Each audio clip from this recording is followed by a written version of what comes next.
الله الرحمن الرحيم. أبناء الطلاب وزملاء أطباء الدراسات العليا، يسعدني أن أقدم لكم هذه الأفلام التعليمية التي تتناول الجانب العملي لمادة التشريح. فنشاهد الآن هذا الشريط على أمل أن يحقق الفائدة المرجوة منه، مع تمنياتي لكم بالتوفيق. يقول الله تعالى: وقل اعملوا فسيرى الله عملكم ورسوله والمؤمنون. صدق الله العظيم.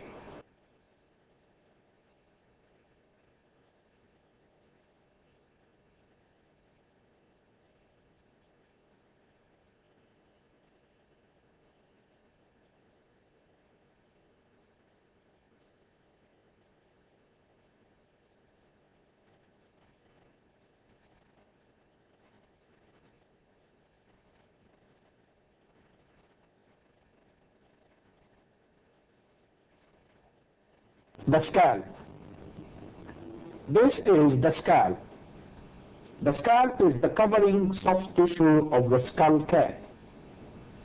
It consists of skin, superficial fascia, epicranial aponeurosis, loose connective tissue layer, and the periosteum of the skull cap, called the pericranium. The three superficial layers, namely the skin, superficial fascia, and epicranial aponeurosis, are firmly fused together.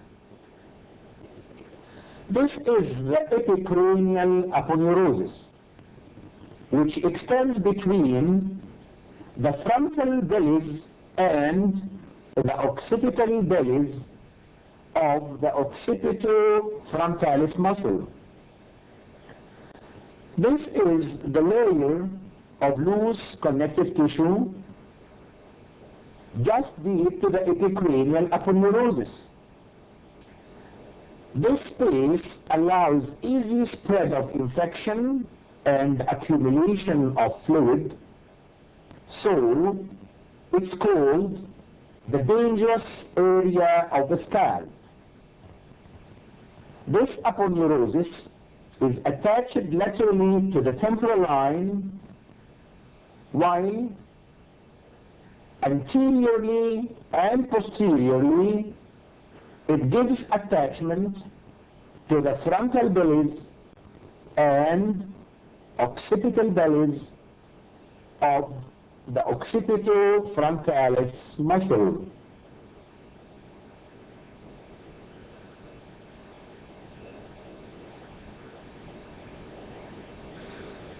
These are the muscle fibers of the frontal bellies intermingling with the fibers of the orbicularis oculi muscle.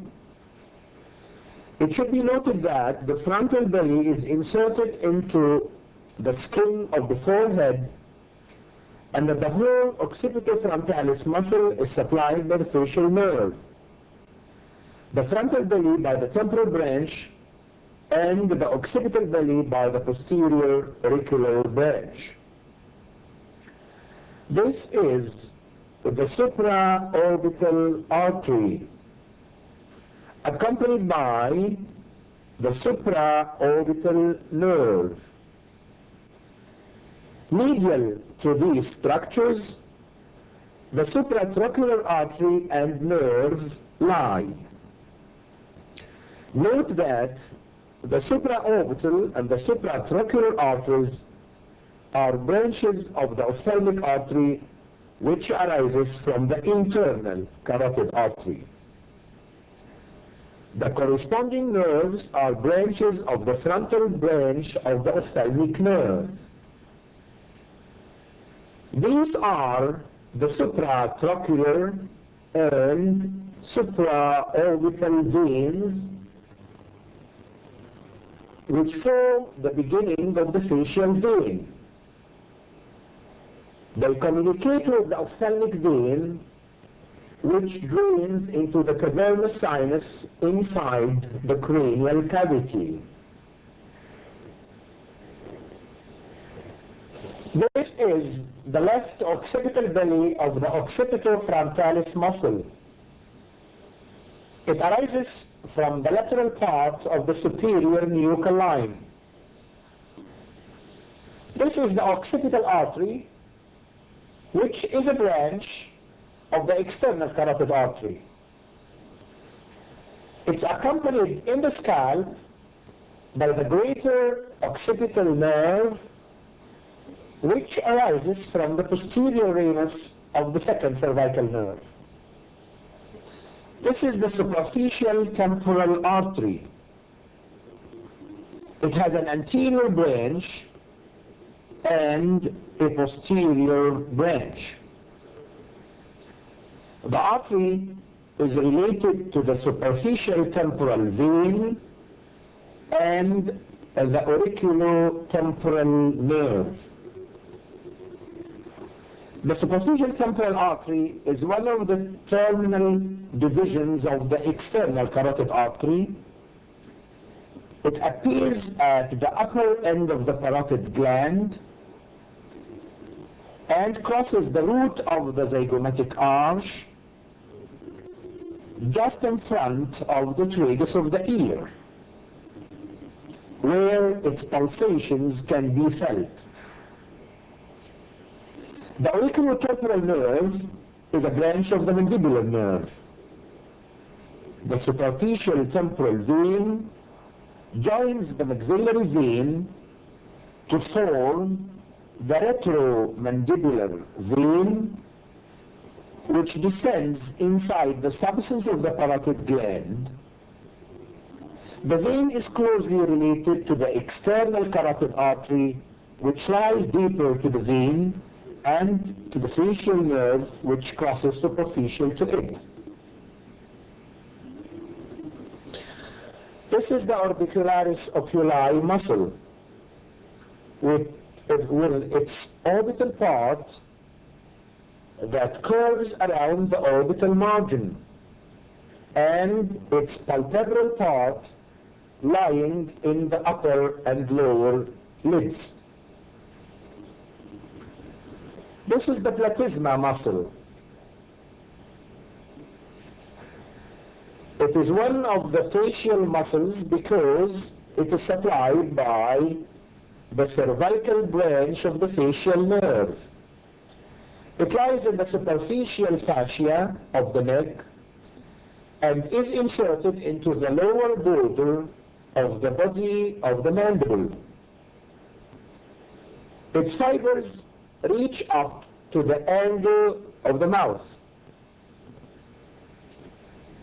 It's now reflected to show the structures deep to it. This is the parotid gland.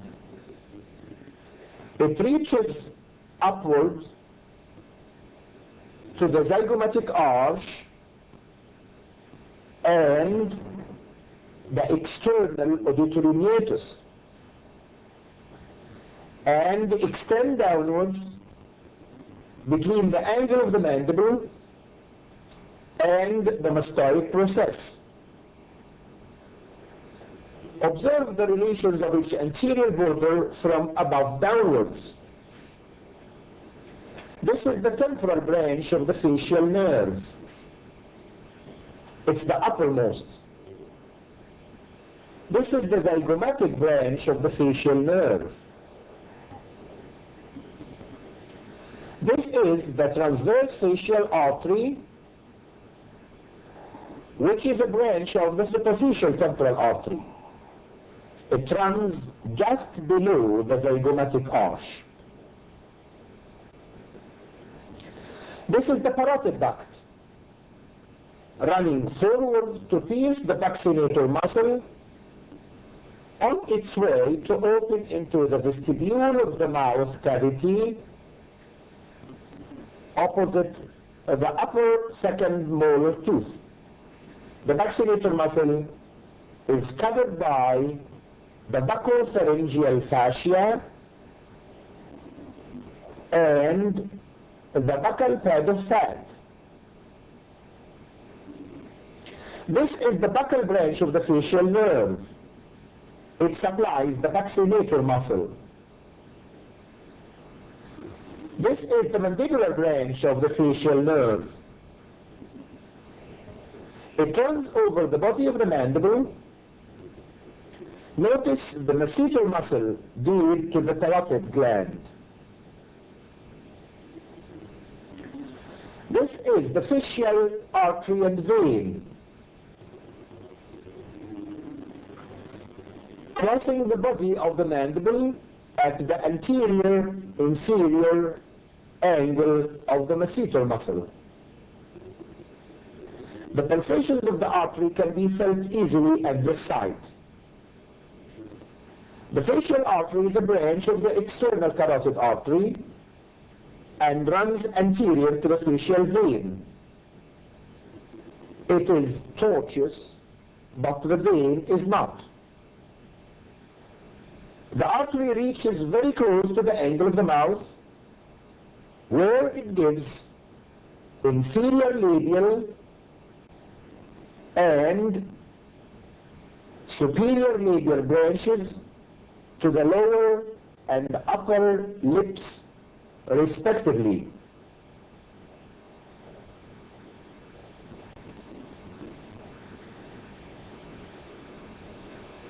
This is the right side, which is more deeply. The facial artery is seen running superficial to the vaccinator, but runs deep to the other facial muscles attached to the angle of the mouth. It continues up to the angle of the eye, where it's called the angular artery. It anastomoses with the supraorbital and supratracheal arteries. This anastomosis represents a communication between the external and internal carotid arteries. This is the temporalis muscle. It fills the temporal fossa, from which it takes its origin. Its fibers converge deep to the zygomatic arch to be inserted into the coronoid process of the mandible. It's covered by strong, deep fascia, which is called the temporal fascia, that extends from the temporal line above to the upper border of the zygomatic arch below. This is the masseter muscle. Notice the direction of its fibers, which extend downwards and backwards from its origin, from the lower border of the zygomatic arch to its insertion into the lateral surface of the ramus of the mandible. All muscles of mastication are supplied by the mandibular nerve. These muscles are temporalis, masseter, and the lateral and medial pterygoid muscles. However, all facial muscles are supplied by the facial nerve and are called muscles of facial expression. The main facial muscles are the orbicularis oculi, the orbicularis oris, and the vaccinator muscle. Now, this is the vaccinator muscle. It's the muscle of the cheek. It's pierced by the duct of the parotid gland, and its fibers run medially towards the angle of the mouth to enter the upper and lower lips. These fibers form the extrinsic part of the orbicularis oris muscle, which surrounds the opening of the mouth. The buccinator muscle is covered by the buccopharyngeal fascia. This is the facial artery having a tortuous course. This is its inferior labial branch and superior labial branch. This is the facial vein, which has a more straight course behind the artery.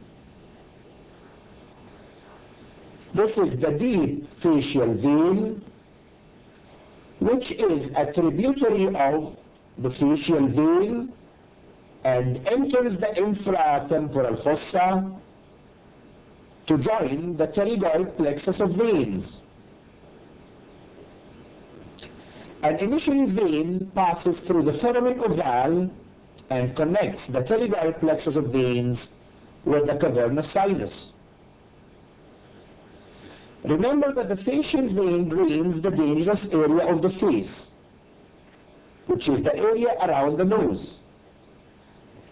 It's connected with the cavernous sinus through the ophthalmic vein, as well as through the deep facial vein and pterygoid plexus of veins.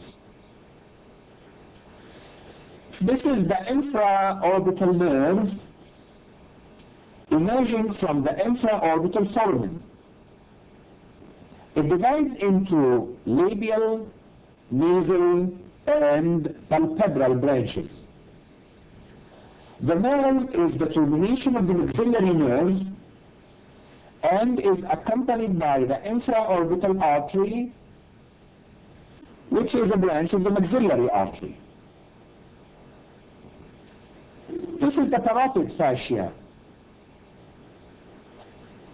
which is an upward continuation of the deep cervical fascia. With the parotid gland reflected laterally, the branches of the facial nerve are seen as they pass forwards. These branches form a plexus inside the parotid gland. The retromandibular vein, also called the posterior facial vein, is seen on the deep aspect of the gland. It is superficial to the external carotid artery. The branches of the facial nerve cross superficial to the vein.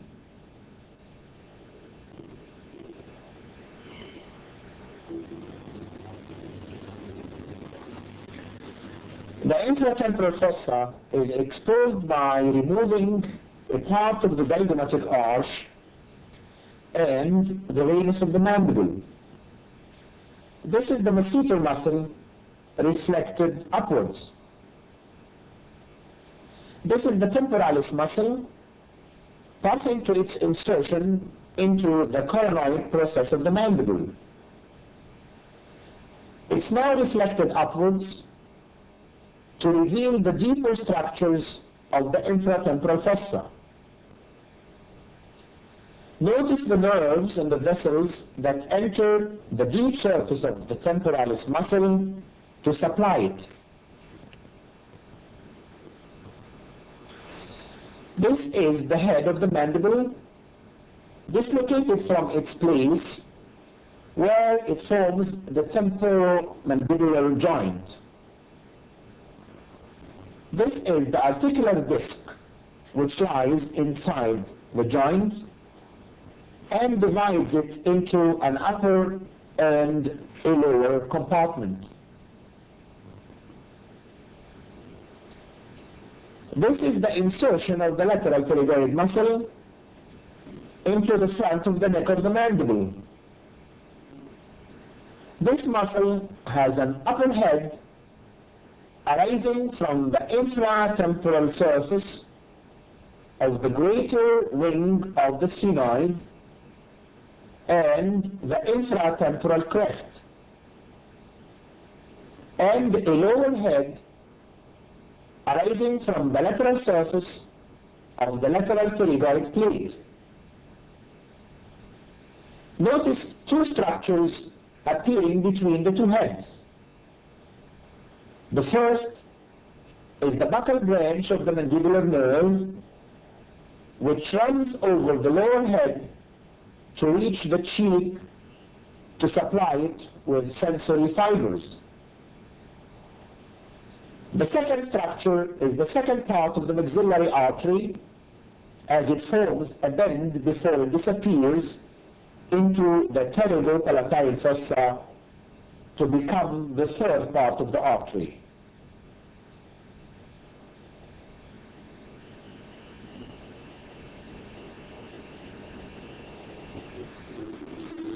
The maxillary artery is better exposed by reflecting the lateral pterygoid muscle. This artery arises from the termination of the external carotid artery opposite the neck of the mandible. The other terminal branch of the external carotid is the superficial temporal artery. The superficial temporal artery ascends inside the tissue of the parotid gland and appears just in front of the tragus of the ear. The maxillary artery runs forwards deep to the neck of the mandible, where it is called the first part. This first part of the maxillary artery gives off two main branches, the inferior alveolar and the middle meningeal arteries. The inferior alveolar artery passes downwards in company with the inferior alveolar nerve to enter the mandibular canal together.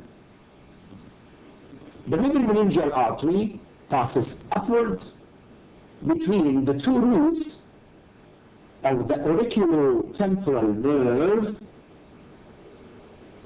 to enter the foramen spinosum. This is the auriculotemporal nerve. It arises from the posterior division of the mandibular nerve by two roots. It then passes backwards deep to the neck of the mandible. It appears at the upper end of the parotid gland, just in front of the tragus of the ear. The part of the maxillary artery deep to the lateral pterygoid is its second part. It appears between the two heads of the lateral pterygoid muscle. This second part gives off only muscular branches to the muscles of mastication. The third part of the maxillary artery is the part present inside the pterygopalatine fossa. It gives off many branches to the upper jaw, nasal cavity, palate, and orbit. Notice two important nerves passing downwards from under cover of the lateral pterygoid muscle. These are the lingual nerve anteriorly and the inferior alveolar nerves posteriorly. They arise from the posterior division of the mandibular nerve and run downwards on the surface of the medial pterygoid muscle. The inferior alveolar nerve gives off the nerve to the mylohyoid muscle, lower down near the entrance to the mandibular canal. This nerve to mylohyoid is motor to the mylohyoid muscle and the anterior baliogastric. The sphenomandibular ligament lies posterior to the inferior alveolar nerve. It stretches from the spine of the sphenoid to the lingua of the mandible, which guards the mandibular foramen. The lingual nerve has the corda tympani nerve joining its upper part from behind. The corda tympani is a branch of the facial nerve carrying taste sensations to the anterior two-thirds of the tongue, as well as parasympathetic fibers to the submandibular and sublingual salivary glands. The lingual nerve leaves the surface of the medial pterygoid muscle and comes in contact with the back of the socket of the third molar tooth. Thereafter, it lies on the surface of the hyoglossus muscle.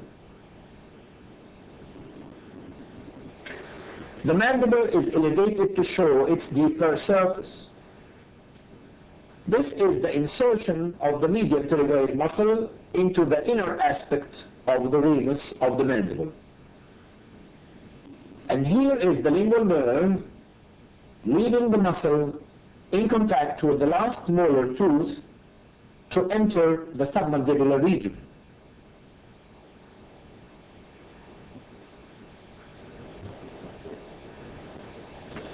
Back to the medial pterygoid.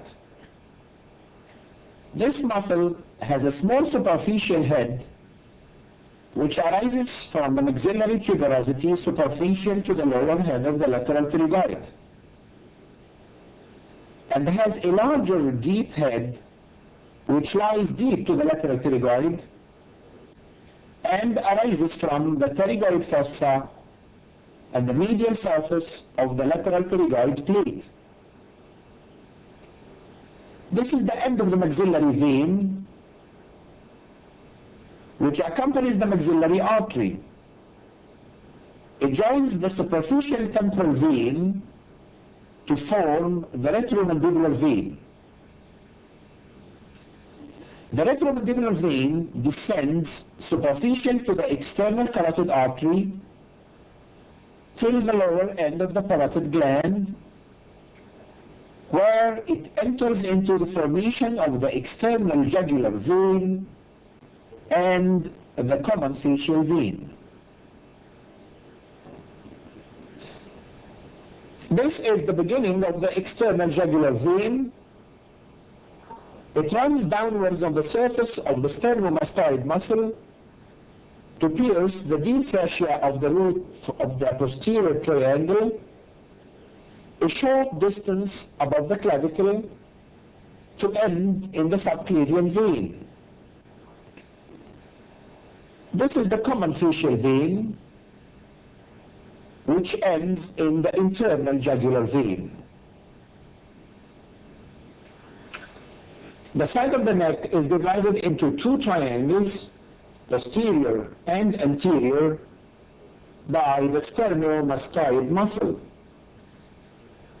The posterior triangle is bounded below by the middle third of the clavicle, anteriorly by the sternomastoid muscle, and posteriorly by the trapezius muscle.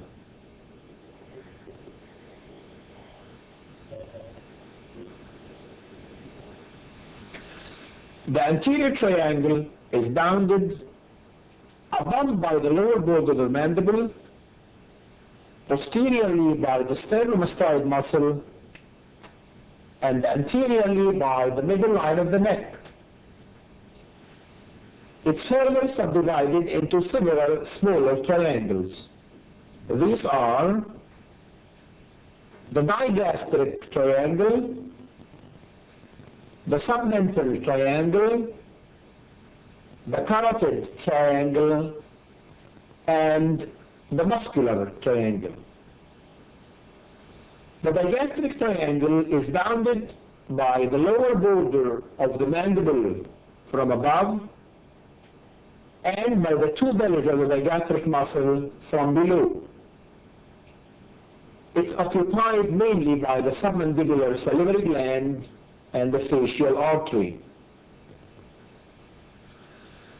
The submental triangle is bounded by the anterior bellies of the digastric muscle of both sides from above and by the body of the hyoid bone from below.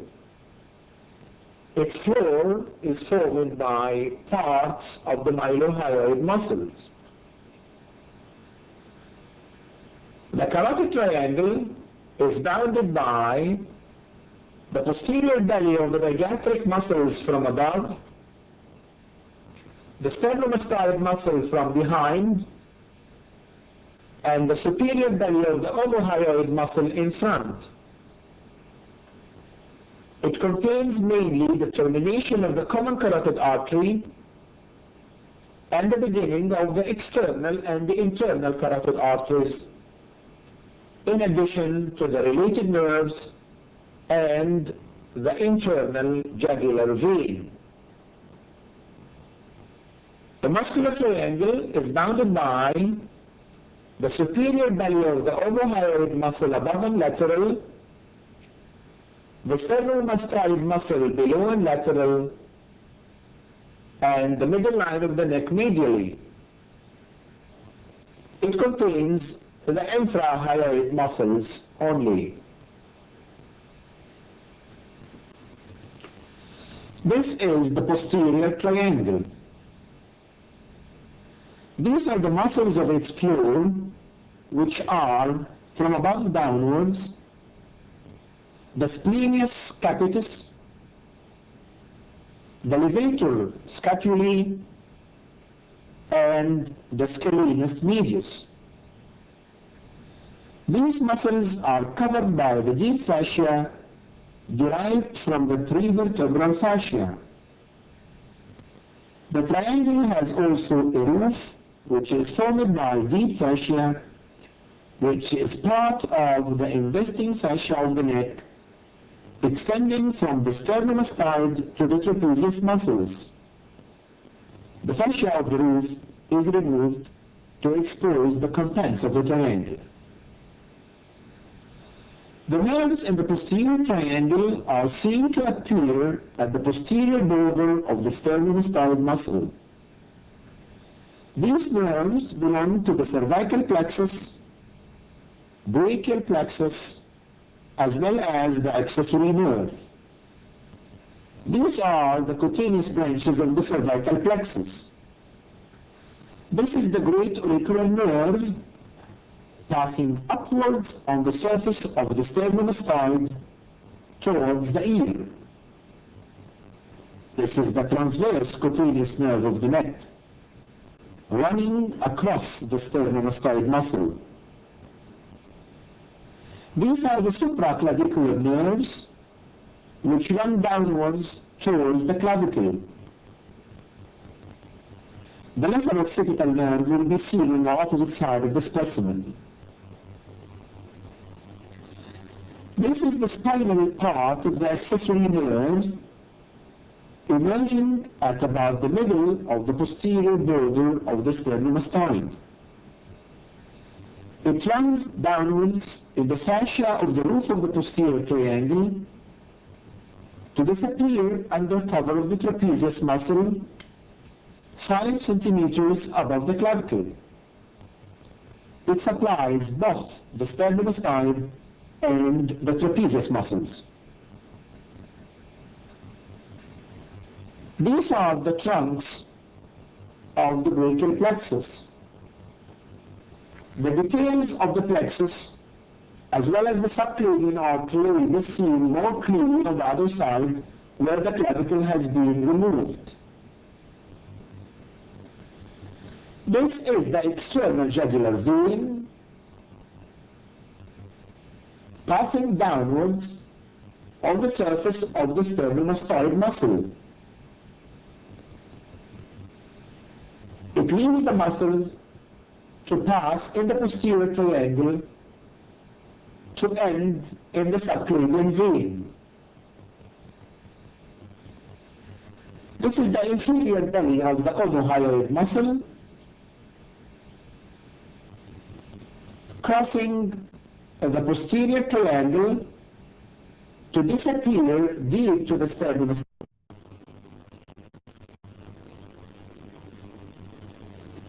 It shows the intermediate tendon that leads to the superior belly.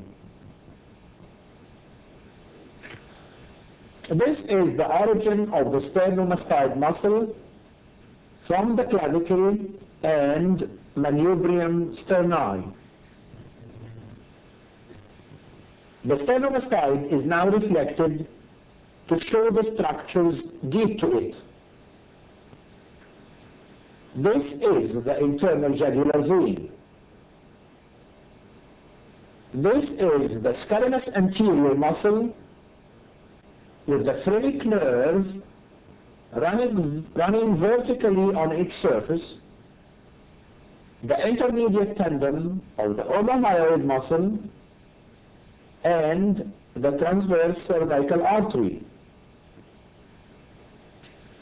Note that the suprascapular artery in this specimen arises from the third part of the subclavian artery, and therefore it is not an anterior relation to the scalenus anterior.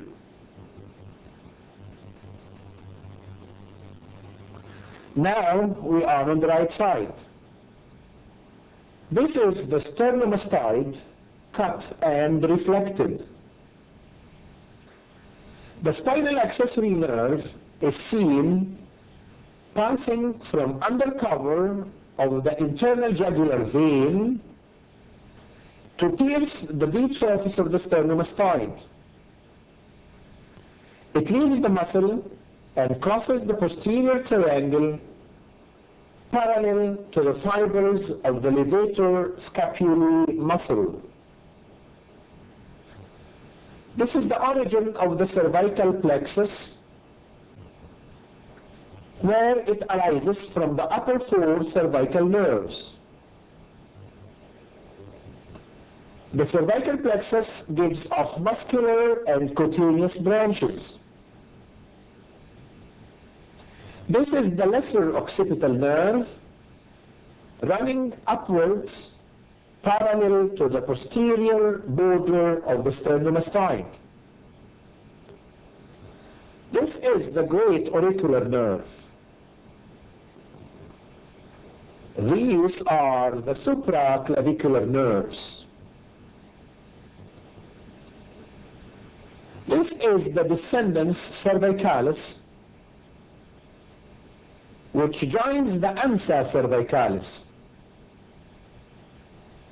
This root of the ansa comes from the second and third cervical nerves. The other root of the ansa cervicalis, which contains fibers from the first cervical, comes through the descendens hypoglossae, which is a branch of the hypoglossal nerve. These are the three trunks of the brachial plexus and the subclavian artery passing between the scalenus anterior in front and the scalenus medius behind. This is the upper trunk. This is the middle trunk. This is the lower trunk in company with the subclavian artery as they cross the first rib just behind the insertion of the scalenus anterior muscle. This is the subclavian vein passing just in front of the insertion of the scalenus anterior muscle into the scalene tubercle of the first rib. This is the transverse cervical artery. It arises from the thyrocervical trunk and runs in front of the scalenus anterior to enter the posterior triangle. This is the suprascapular artery. It arises from the third part of the subclavian artery and runs in company with the suprascapular nerve. This is the suprascapular artery and suprascapular nerve on their way to the upper border of the scapula. This is the submandibular region. This is the submandibular salivary gland occupying the digastric triangle and extending from the angle of the mandible to the level of the mental foramen. The facial artery is seen attached to its posterior end and continues between it and the lower border of the mandible. The artery then crosses the mandible at the anterior-inferior angle of the masseter muscle to enter the face. The submental artery arises from the facial artery just below the mandible and runs forwards towards the chin. This is the facial vein crossing the surface of the submandibular gland. This part of the gland is its superficial part. It has a deep part which is smaller and lies deep to the mylohyoid muscle. This part will be seen on the opposite side of the specimen. This is the superficial part of the submandibular salivary gland showing the facial vein on its surface. The submandibular lymph node is also seen on its surface. This is the mylohyoid muscle. It's deep to the submandibular gland. This is the anterior belly of the digastric, superficial to the mylohyoid muscle.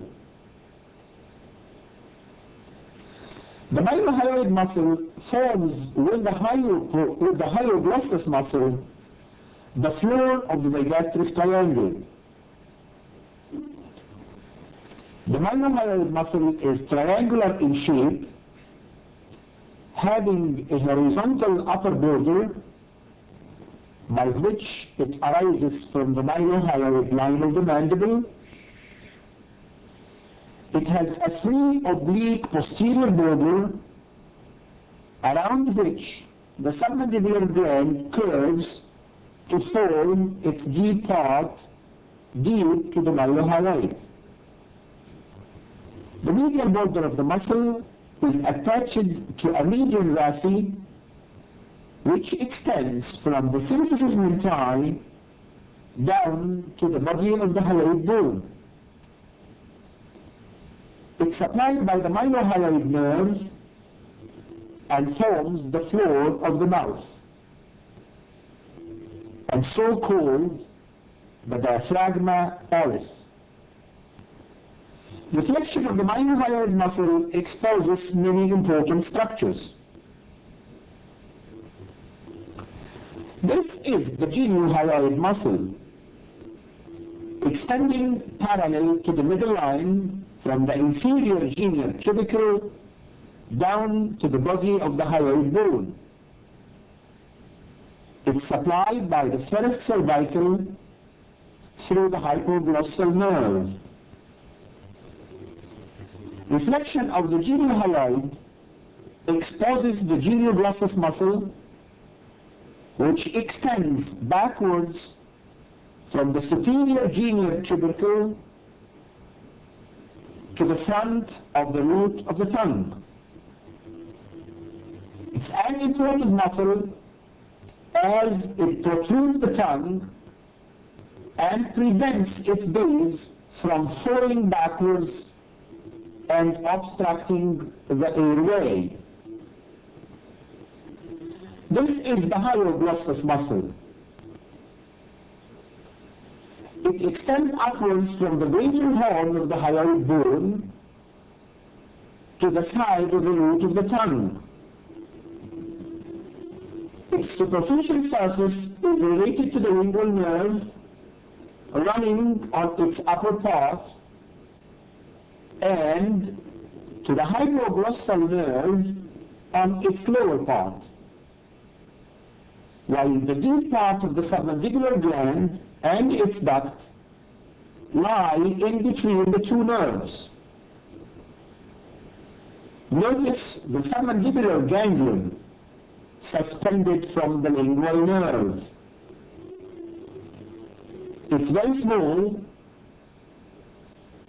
and shows postganglionic fibers passing to the submandibular gland.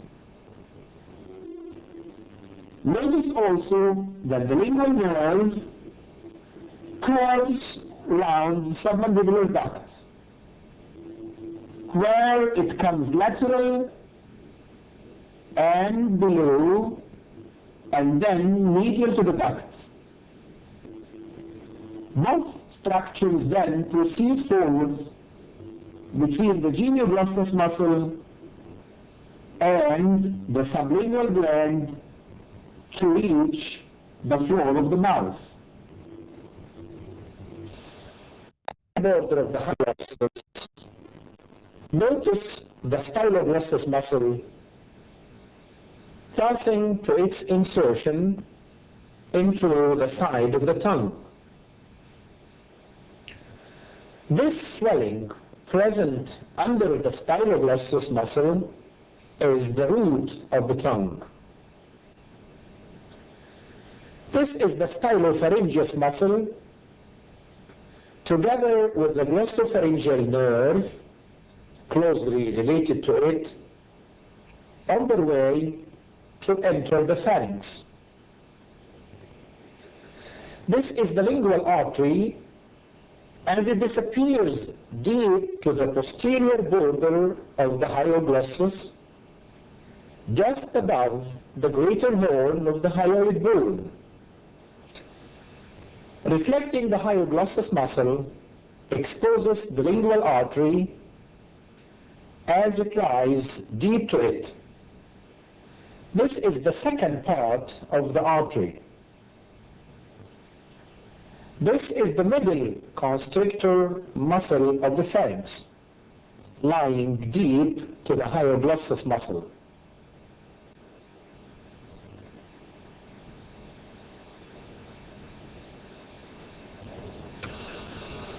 This is the styloglossus muscle as it arises from the styloid process. This is the stylopharyngeus muscle, also arising from the styloid process. The glossopharyngeal nerve is running close to its lower border. This is the stylohyoid muscle, which arises from the styloid process and runs directly along the upper border of the posterior belly of the digastric to get insertion into the body of the hyoid bone. This is the intermediate tendon of the digastric, which is kept in place by a fibrous loop attached to the body of the hyoid bone. It connects the posterior belly with the anterior belly. The stylohyoid muscle and the posterior belly of the digastric muscle are supplied by the facial nerve. The stylopharyngeus is supplied by the glossopharyngeal nerve, whereas the styloglossus muscle is supplied by the hypoglossal nerve. Well, this is the end of part 1 of the anatomy of the head and the neck. I hope we shall see you again on another film. Thank you and goodbye.